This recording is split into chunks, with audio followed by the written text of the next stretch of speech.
Hello दोस्तों, आज हम पढ़ रहे हैं क्लास 10th का चैप्टर 10 जिसका नाम है सर्कल्स। तो सबसे पहले हम जान लेते हैं सर्कल के बारे में। कुछ ऐसी आकृति को हम क्या बोलते हैं जी? सर्कल। इसके अंदर कुछ टर्म्स होती हैं जैसे सेंटर होता है, रेडियस होती है,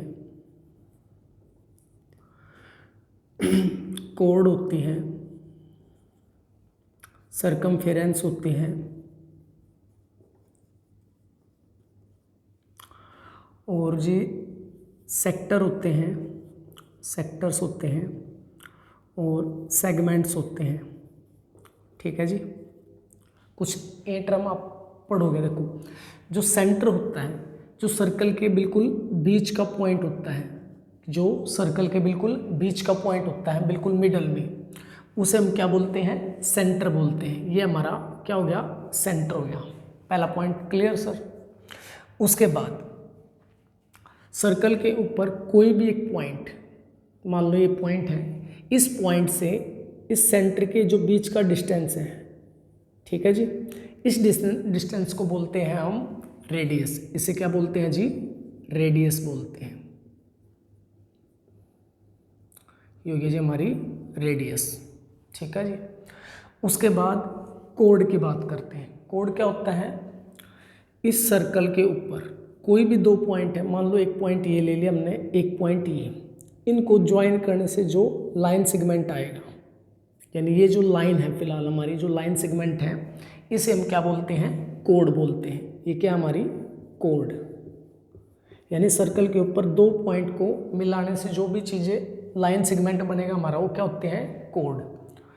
उसके बाद अगला पॉइंट क्या हमारा? सरकमफेरेंस। जो इस सर्कल की लेंथ है हमारी, इस सर्कल की लेंथ, यानी बाहर वाला जो हिस्सा हमारा, इसकी जो लेंथ होगी उसे हम बोलते हैं सरकमफेरेंस। क्या बोलते हैं जी? सरकमफेरेंस। ठीक है जी। उसके बाद सेक्टर की बात करेंगे। सेक्टर क्या होगा? एक डायग्राम और ड्रॉ कर लेते हैं। ये हमारा सर्कल, ये हमारा सेंटर और ये मान लो रेडियस।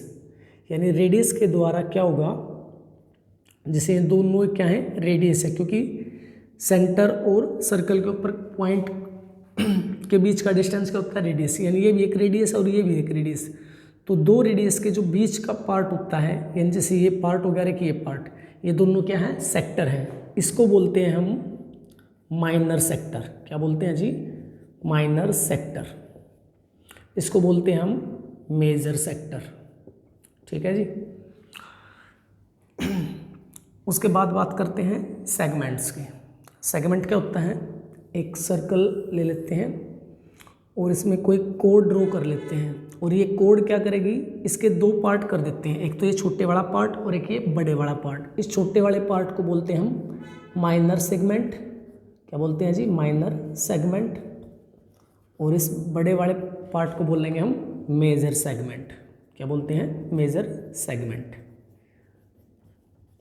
ये सारी टर्म्स आप 9th क्लास में पढ़ चुके हैं। अब हम 10th क्लास में जो पढ़ने वाले हैं उसके बारे में बात करते हैं। इसमें पढ़ोगे आप एक सर्कल और एक लाइन के बारे में, यानी सर्कल एंड लाइन। ठीक है। आपने इसमें पढ़ना है कि इस सर्कल और इस लाइन के बीच में क्या क्या रिलेशन हो सकते हैं। फिलहाल यहाँ पे देखिए, ये लाइन अलग, सर्कल अलग, तो फिलहाल इनके बीच में कोई भी रिलेशन नहीं है।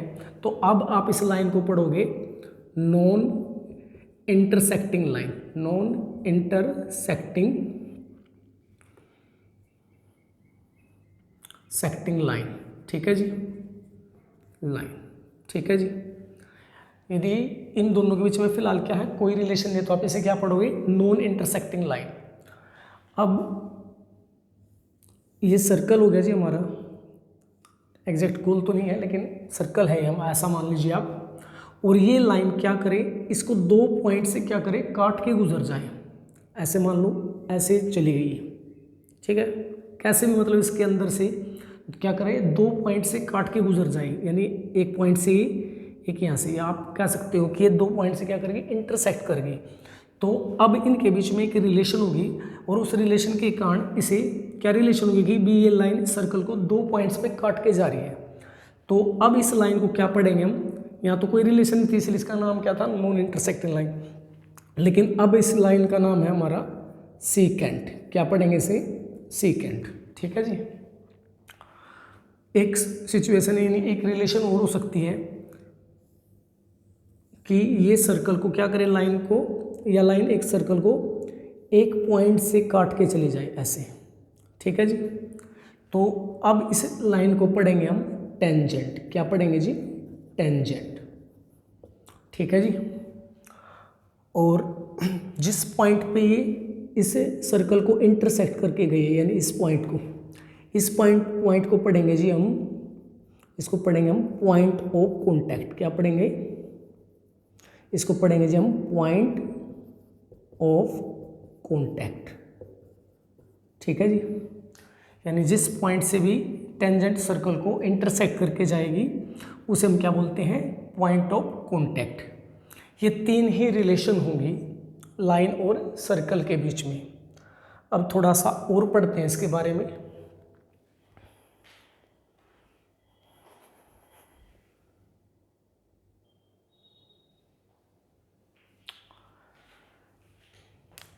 हमने क्या देखा कि यदि वो लाइन सर्कल को क्या एक पॉइंट से छू कर चली जाए या काट के चली जाए, उसे हम क्या बोलते हैं, टेंजेंट बोलते हैं। अब बात करते हैं, यदि कोई पॉइंट सर्कल के अंदर है तो हम देखते हैं क्या हम इससे भी कोई टेंजेंट ड्रॉ कर सकते हैं। इसे मान लो P पॉइंट है, तो एक लाइन ड्रॉ करते हैं, ऐसे चली गई, और लाइन ड्रॉ कर लेते हैं, ये ऐसे चली गई, एक और करके देखते हैं, ऐसे चलेगी। तो हम क्या देखते हैं कि कोई पॉइंट यदि अंदर है सर्कल के और हम उससे कोशिश करें भी टेंजेंट ड्रॉ करें, तो हम देखते हैं कि कोई भी लाइन जो है, हर एक लाइन, जिसे हमने एक लाइन ये ड्रॉ करी, एक ये करी, एक ये करी, तो ये क्या है, जैसे ये लाइन है, ये भी क्या है, सर्कल को दो पॉइंट पे इंटरसेक्ट कर रही है। और जो टेंजेंट होता है वो क्या होता है, एक ही पॉइंट पे इंटरसेक्ट करती है। यहाँ पे देखिए ये भी क्या है, दो पॉइंट पे इंटरसेक्ट कर रही है। यहाँ पे देखो ये भी क्या है, दो पॉइंट पे। यानी हम कितनी भी कोशिश करें तो हम जब भी कोई अंदर पॉइंट हो उससे हम टेंजेंट ड्रॉ करने की कोशिश करें तो हम टेंजेंट ड्रॉ नहीं कर सकते। उनसे हम क्या ड्रॉ कर सकते हैं, केवल सीकेंट, क्योंकि दो पॉइंट पे इंटरसेक्ट करते हैं, उसे हम क्या बोलते हैं, सीकेंट बोलते हैं। यानी हम इनसाइड कोई पॉइंट हो सर्कल के अंदर, उस पर हम टेंजेंट ड्रॉ नहीं कर सकते। यदि एक और सिचुएशन देखिए, यदि कोई पॉइंट क्या है, सर्कल से बाहर है, मान लो ये P पॉइंट है और इससे हमें टेंजेंट ड्रॉ करने हैं, तो मैक्सिमम हम कितने टेंजेंट ड्रॉ कर सकते हैं वो देखते हैं। तो एक लाइन ऐसे ड्रॉ की, ये इसे एक पॉइंट पे छू के चली गई, एक ऐसे ड्रॉ करी, एक ऐसे ड्रॉ करी, एक ऐसे की, एक ऐसे की, एक ऐसे। तो ध्यान से देखिए, एक तो ये लाइन है जिसे हम टेंजेंट बोल सकते हैं क्योंकि ये एक पॉइंट पे छू के जा रही है। इसको देखिए तो ये यहाँ पे एक पॉइंट, ये दो पॉइंट हो गए, तो इसे हम टेंजेंट नहीं बोल सकते।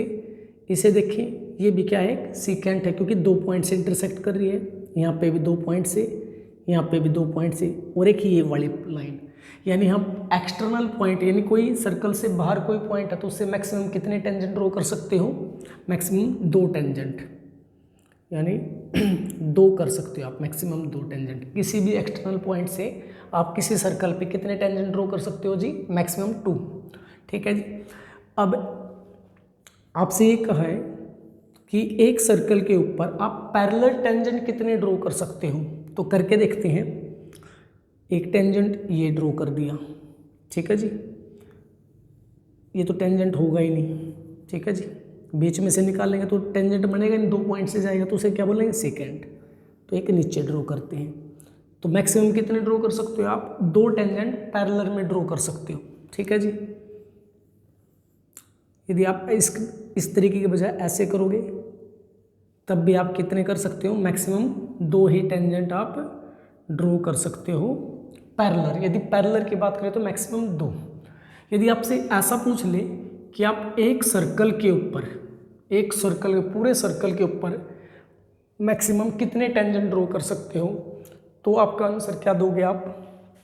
तो देखिए, एक टेंजेंट, इस सर्कल की बात करें तो एक पॉइंट ये मान लो, एक ये, एक ये, एक ये, एक ये, एक ये, तो इस पे क्या है, मतलब इतने पॉइंट है कि आप गिन नहीं सकते, यानी इनफाइनाइट पॉइंट है। और जो टेंजेंट क्या होता है वो केवल एक पॉइंट से ड्रॉ किया जाता है। टेंजेंट होता है वो क्या होता है, वो केवल एक पॉइंट से ड्रॉ किया जाता है। तो एक सर्कल पे तो इनफाइनाइट पॉइंट है, तो आप एक सर्कल के ऊपर कितने टेंजेंट ड्रॉ कर सकते हो, यानी एक सर्कल पे कह सकते हैं कि कितने टेंजेंट हो सकते हैं, तो इनफाइनाइट नंबर ऑफ टेंजेंट हो सकते हैं एक सर्कल के ऊपर। टोटल की बात करें, एक पॉइंट के ऊपर क्या है तो एक, यदि पॉइंट अंदर हो तो एक भी टेंजेंट ड्रॉ नहीं कर सकते, बाहर हो तो मैक्सिमम 2, पैरेलल टेंजेंट की बात करें तो वो भी 2। तो ये आपका बेसिक था फर्स्ट एक्सरसाइज के बारे में, ठीक है जी। इसके बाद हम एक्सरसाइज स्टार्ट करते हैं।